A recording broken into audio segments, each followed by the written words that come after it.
ভৌতিক ও অলৌকিকে আজ যেই ঘটনাটা আপনাদের কাছে নিয়ে এসেছি সেইটা কিন্তু ভয়ের না। ঘটনাটা বিশ্বাসের, ভক্তির আর ভালোবাসার, যা যুক্তি দিয়ে ব্যাখ্যা করা কঠিন। চলুন শুরু করা যাক। পশ্চিমবঙ্গের এক গ্রাম, ধরা যাক নাম চন্দনপুর। এই গ্রামেরই এক সাধারণ মানুষ হরিপদ দিনমজুরের কাজ করে খুব কষ্টেই দিন চালাতো। ছোট্ট একটা কাঁচা বাড়িতে সে থাকতো, কিন্তু তার জীবনের সবচেয়ে বড় সম্পদ ছিল মা কালরাত্রির প্রতি তার অটল বিশ্বাস। তার এই ছোট্ট ঘরে কোনো প্রতিমা রাখার জায়গা ছিল না। সিংহাসনে রাখা ছিল মা কালরাত্রির এক পুরনো ছবি।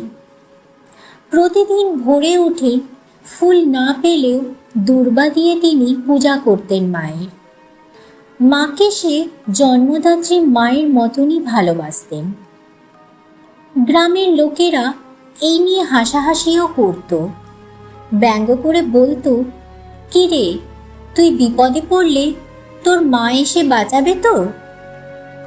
হরিপদ সে কথায় কান দিত না, কারণ মায়ের প্রতি ছিল তার গভীর আস্থা। এক বর্ষার রাত্রি হঠাৎ ভয়ঙ্কর ঝড় শুরু হলো। চারিদিকে মেঘের গর্জন, নদী উপচে পড়ে গ্রামে ঢুকে গেল। মুহূর্তের মধ্যে সব ডুবে যেতে লাগলো। পড়শিরা চিৎকার করতে থাকলো, "হরিপদ, পালাও, ঘরে জল ঢুকছে, মারা পড়বে।" হরিপদ তখন মায়ের সামনে জোর হাত করে কাপা গলায় বললেন, "মা, তুমি আছো, তুমি ঠিক রক্ষা করবে।" হঠাৎই হরিপদ অনুভব করল সব কিছু ডুবে যেতে থাকলেও তাকে যেন কেউ হাত ধরে টেনে নিয়ে যাচ্ছে। জলের স্রোত যেখানে ভয়ঙ্কর, সেইখানে সে সহজেই হেঁটে যেতে লাগলো, যেন পায়ের নিচে শক্ত মাটি। পরদিন ভোরে গ্রামবাসীরা এসে দেখে গোটা গ্রাম ডুবে গেলেও মা কালরাত্রির মন্দির ডুবে যায়নি। আর সেই মন্দিরে বসেই হরিপদ জোর হাত করে মাকে ডেকে চলেছে।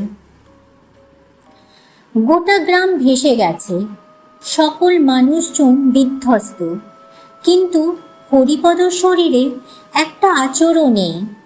এবং হরিপদর প্রার্থনাতেই বোধ হয় বেলা বাড়ার সাথে সাথে গ্রাম থেকে জল নেমে যেতে থাকে। তার সেই বিশ্বাসের জোরেই গোটা গ্রাম জলের নিচে তলিয়ে গিয়েও আবার যেন ফিরে এসেছে। সেই দিনের সেই ঘটনার পর থেকেই গ্রামের কোনো মানুষ হরিপদকে নিয়ে আর হাসাহাসি করত না। তারা এটা মানত হরিপদর বিশ্বাসে শক্তি আছে, মায়ের ওপর ওর যেন একটা আলাদা জোর আছে। এই ছিল আজকের ঘটনা। এই কারণেই এই কথাটা প্রচলিত আছে, বিশ্বাসে মেলায় বস্তু, তর্কে বহুদূর। সঠিক বিশ্বাস ও ভক্তির জোরে এইরকমই অনেক মানুষ অনেক বিপদ থেকে রক্ষা পেয়েছে। যাই হোক, ঘটনাটা আপনাদের কেমন লাগলো অবশ্যই জানাবেন। ঘটনাটা ভালো লাগলে লাইক করবেন, আর আমাদের পরিবারের নতুন সদস্য হলে চ্যানেলটাকে সাবস্ক্রাইব করে পাশে থাকবেন। আজ আসি, আবারও আসবো আগামী শনিবার নতুন কোনো ভৌতিক বা অলৌকিক ঘটনা নিয়ে। সেই পর্যন্ত সকলে ভালো থাকুন, সুস্থ থাকুন আর মায়ের ওপর ভরসা রাখুন। শুভরাত্রি।